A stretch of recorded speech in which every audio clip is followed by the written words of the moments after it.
नमस्कार मित्रमैत्रिणींनो. आयुष्य म्हणजे एक मोठा पट. या पटावर प्रत्येकाच्या वाट्याला सुख, दुःख, संघर्ष, समाधान याचं एक अनोखं मिश्रण येतं. सगळ्या गोष्टी परफेक्ट असतात असं कधीच नसतं. कधीतरी कमी किंवा जास्त असतंच. अशावेळी त्या गोष्टींशी जुळवून घेत आयुष्य पुढं नेणं ही आपली जबाबदारी असते. पण या प्रवासात एक भक्कम आधार मिळाला, एक असा साथीदार मिळाला जो आपल्याला समजून घेतो, तो आपल्याबरोबर संघर्षाला सामोरा जातो, तर आयुष्य खूप सहज होऊन जातं. परफेक्ट नसलेल्या आयुष्यात जर जोडीदार परफेक्ट मिळाला तर ते खरोखरच भाग्य आहे.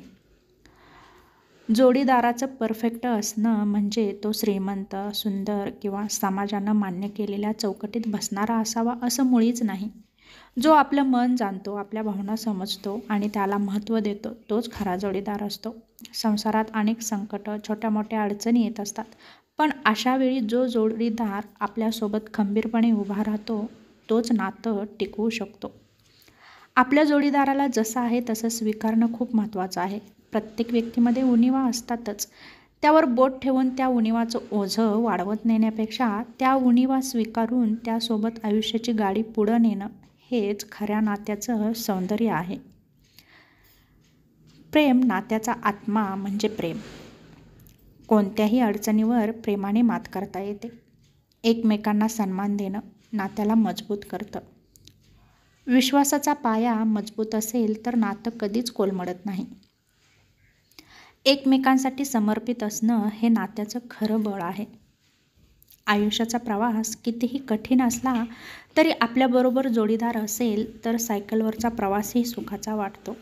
पैसा, जात, रूप, समाजाची चौकट या सगळ्यांना बाजूला ठेवलं तर नातं अजून फुलतं.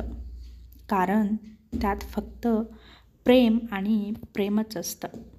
तेव्हा नातं जपताना प्रेमाने जपा. नात्यामध्ये आधार आणि विश्वास असू द्या. शेवटी काय तर आपण एका गोष्टीचा विचार केला पाहिजे. जोडीदाराने परफेक्ट असण्याची अपेक्षा न करता आपण किती चांगले जोडीदार आहोत याचा विचार करणं गरजेचं आहे. कारण नातं हे दोघांनी मिळून बांधलेलं एक घर असतं आणि ज्याची जबाबदारीही दोघांवर असते. तेव्हा नात्यामध्ये समजूतदारपणा असेल आणि विश्वास असेल तर तुमचं नातं कुणीही तोडू शकणार नाही.